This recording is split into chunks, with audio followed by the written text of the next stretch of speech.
You see this? I think his days are over.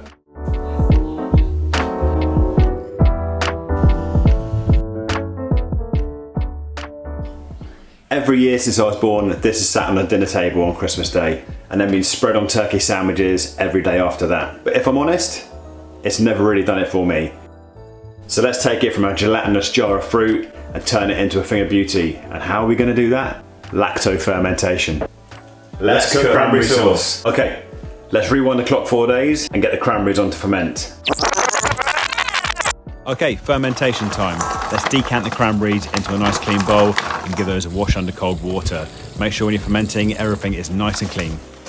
Now, using a potato masher, just want to split the skin on the berries. That way the brine's going to go inside the berry and help ferment it. I'm using some lacto fermented liquid from my last ferment to speed up the whole process. If you haven't got any, don't worry. As per normal in lacto fermentation, I'm using a 2% salt ratio to the cranberries. Don't go less than 2%, you can go up to 3%. Now let's weigh down the cranberries to make sure the cranberries are underneath the liquid and then put the cranberries into a dark place for ideally a week. Hopefully Santa's bringing me some fermentation jars, but until then, I'm gonna have to use this jar, submerge the cranberries and then leaving a gap for the CO2 gas to release as it ferments over the next week. Okay, my naughty little cranberries were little floaters and they kept floating to the top. So I cut this little plastic disc and this disc just helped to submerge the cranberries underneath the liquid, keeping them away from the air. And now check out these little bad boys. You can see how the lacto fermentation process has changed the colour and made it a really Christmassy red. Okay, for the cooked cranberry sauce, we're going to strain off the cranberries. If you don't have any lacto fermentation liquid, you can get natural yogurt and strain that off and use the liquid from that. Now, feeling the cranberries, they're a hell of a lot softer than when they went in. When they went in, they're really hard. Now they've got a nice soft berry texture and a lot more palatable. Okay, so let's shake all that juice off the cranberries. Okay, now the cranberries are all strained, we are going to keep the liquid and save that for later on in the recipe. We can also keep the liquid to kickstart any other ferments to speed up the process. Okay, next up we are going to weigh out the cranberries into a heavy based pan ready to cook. You're going to need 225 grams of the fermented cranberries, 240 millilitres of mulled wine, homemade or bought, the zest and juice of one orange. Remember, using a plain, let the plain do the work, not the orange. That way you're going to get more zest and less pith. And cranberries and orange are literally a marriage made in heaven. So make sure you get the zest in there and the juice, no pips. And then if you saw my mince pie video, I save all my orange, dehydrate them, and then use them in orange and cinnamon sugar.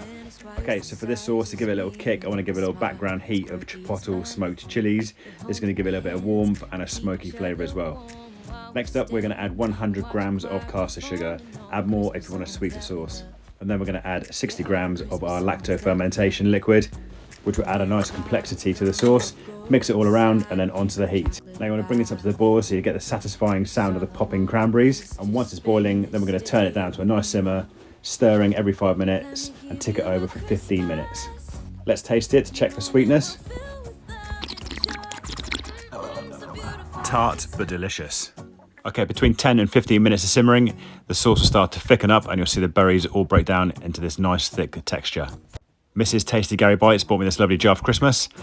I think it's from the pound shop. It comes with a nice cork lid and a little handle on the side where you can slide in the spoon for serving, which makes it perfect for our mulled wine and lacto fermented cranberry sauce. Remember to taste, so final taste before we put it into the jar. Really tasty.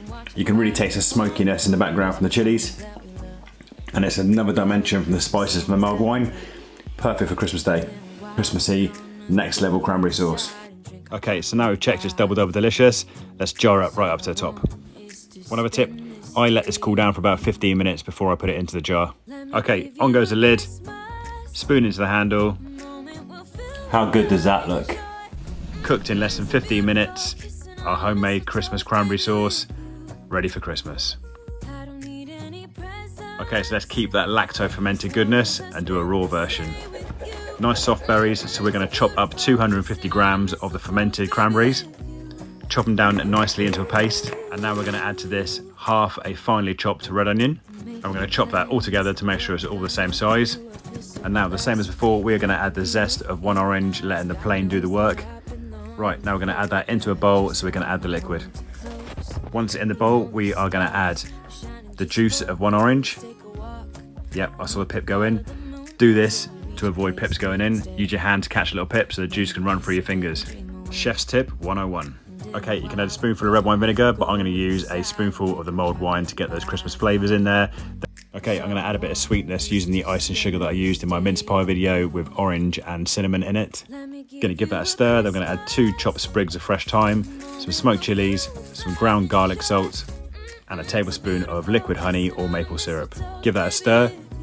Taste it as always for seasoning. And that is just right. It's a nice balance of tartness from the lacto fermentation and sweetness. Now I'm going to jar that up in a Kilner jar. Love a Kilner jar.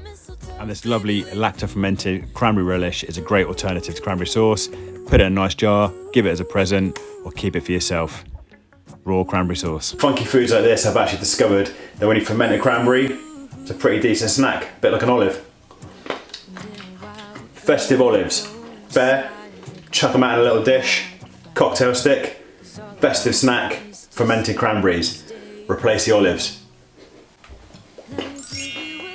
So there we go, I hope you enjoyed it. Lacto fermented cranberries. It's going to elevate your roast dinner to another level. Make the condiments as good as the things on the plate. You're going to have extraordinary food. Thanks so much for watching. If you like the video, please remember to like and subscribe. I will see you in the next video, and if you want more festive ideas, then check out this video next. This little gelatinous